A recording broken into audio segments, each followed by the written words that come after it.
My family run a pottery, so whenever I was younger, they would always kind of encourage me to do artistic things.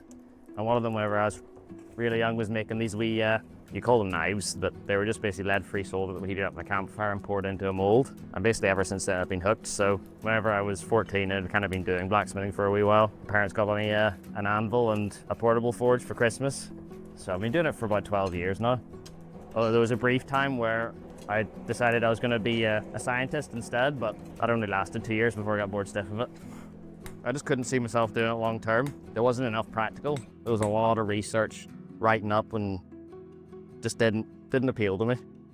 Whereas this basically is one big giant science experiment half the time.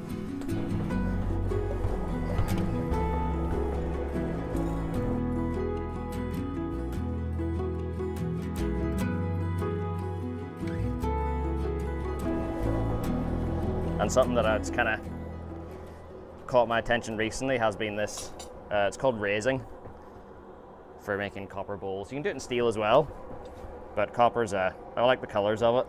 So what I'm going to do now is, it's called annealing. So right now the copper's work hardened, so I'm just going to soften it.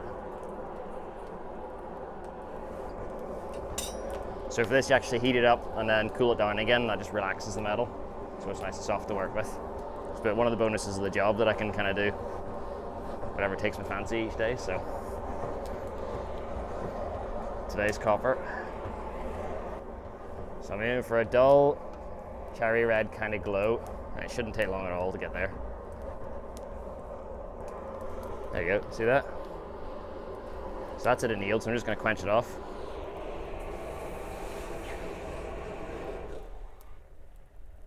And if you time that just right, you can get the copper to come out blood red, but yeah, I didn't get it that time. So I just dry it off quickly.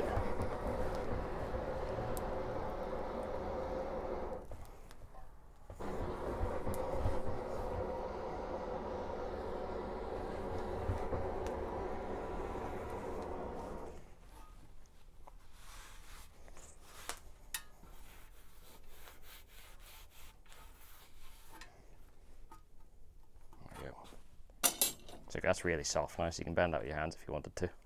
This first stage is called sinking whenever you're making bowls, so you're just getting that first little curve into it.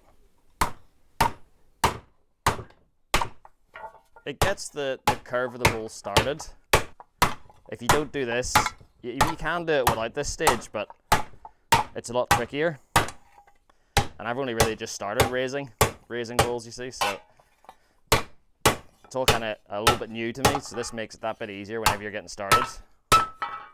Gives you an angle to hammer from, and we're just aiming for like a rough bowl shape. So that's work hardened again. So if I tried to bend that, it would be way too stiff. So you heat it up again, and then you start hammering it over these. So the idea is that you put it over that, and you're supposed to draw rings around it all the way out, but I just do it freehand, which probably isn't the correct way to do it.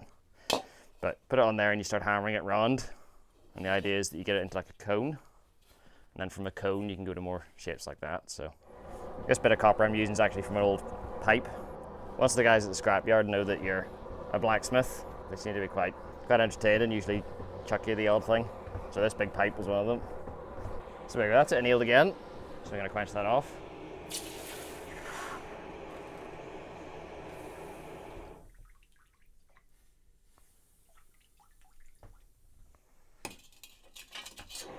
Right, before we carry on, let's just dry it off again quickly.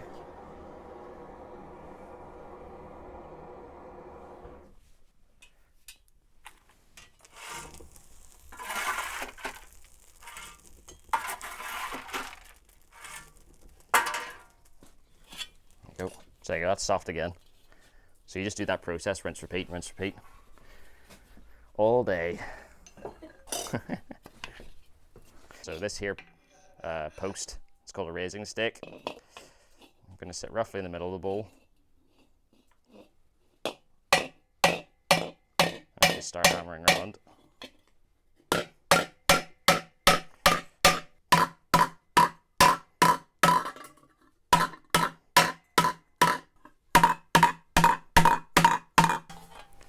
So there you go, see it's starting to turn into like a cone shape. I'm going to switch to now is a wooden mallet just to finish off the wobbles around the edge. At the end, if all goes to plan, the top of the metal will be thicker than the bottom, so it'll be thicker up here. The more I kind of hammer it round and round and round, so it'll raise up, keep going up and up and up. So back to anneal it again, rinse, repeat.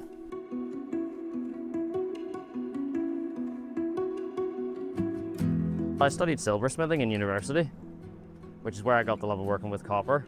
So they teach you in copper first because it's cheap. Everyone kind of expects you to move on to silver because you can demand that higher price for it. But I really like working with copper, I much prefer it. Whenever kids come around to ask me what I'm up to, one of the first things I'd ask them is if they've ever used Play-Doh before. Because whenever you squeeze Play-Doh or clay with your hands, it moves the same way steel does. So if you think back to whenever you were younger working with clay, all you were doing is just applying pressure and changing it in any shape you wanted, which is what I'm going to do now. So I'll make a little bottle opener out of this one. So I'm going to heat it up to about a bright yellow color. The hotter you get it, the easier it is to work. So it's less effort on my part. So I'll just put a point onto it.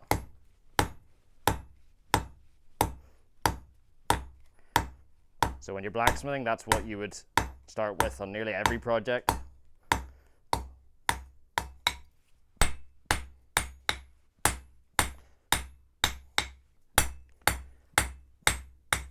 There you go, that's a nice smooth. So that's your point. What we do now is taper it, then coil it back on itself. I'll give you a wee catch to open bottles with. So I got a wee bit hot there. Just clean off any flux that might be on it. Use the corner of the anvil just to give myself a bit more pressure.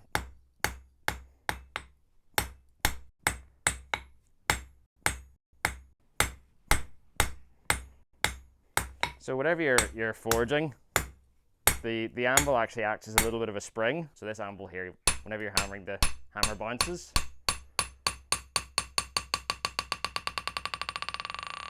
So whenever you're seeing me hammer away, I'll hammer, and then instead of stopping and just lifting the hammer up and waiting, you can just bounce it off the anvil again. So it's just less effort, and it kind of keeps you in rhythm as well. Whenever you're forging, it's ideal to keep a flow going because you only got about 30 seconds or so to actually work on the metal whilst it's hot. So you've got to look at the metal before you put it in the fire, know what you got to do, and then remember that, so whenever you take it out of the fire you can just get stuck into it straight away. Because if you wait around, you lose your heat, you lose your work time, and you're back to sticking it in the fire again.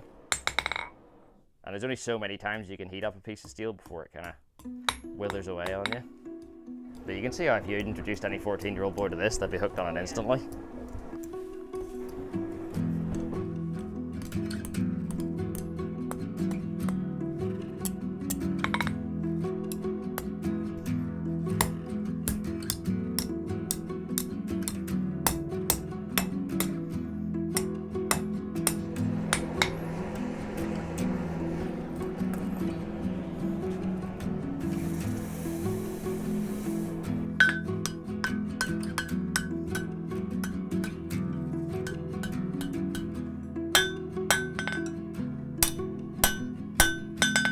So I'm just going to hammer out this wee bit here.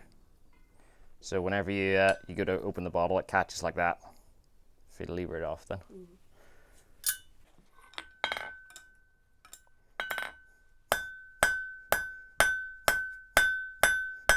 There you go, so that's the wee catch there. So you catch it that way. So now I'm just going to put a leaf on the end of the handle here, and then we can twist it round and that'll be it done.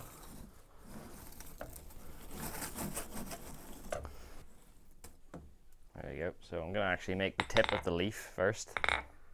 Give myself plenty of material.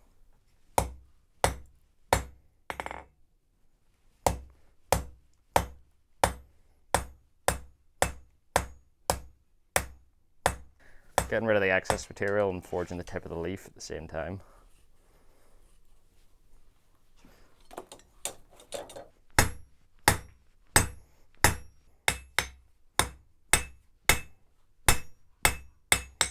If I had to pick a different craft,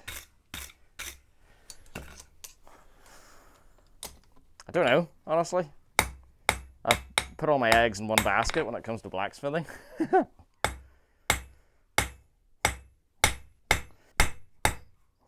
There you see where that leaf's just forming.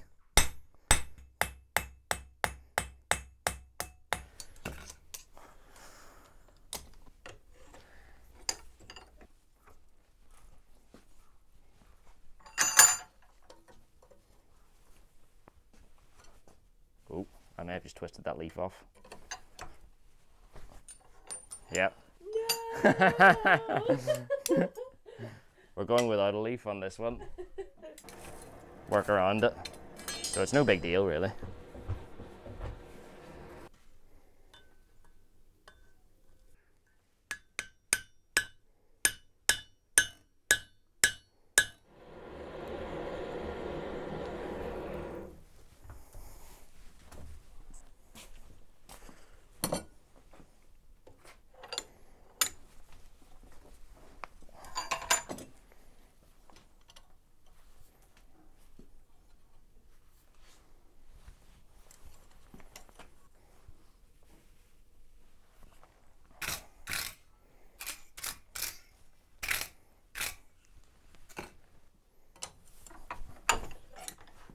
There you go, see that twist in it? Yeah.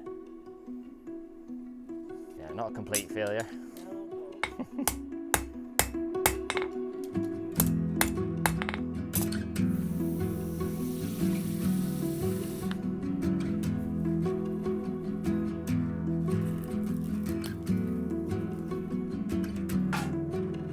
Yeah, there you go. A lot of people will go home after work and want to kind of not think about it too much. Whereas whenever I get home, I would go home and watch YouTube videos of other people blacksmithing and how they do different projects. Started off as a hobby and ended up as a job, which you couldn't really ask for more than that, could you?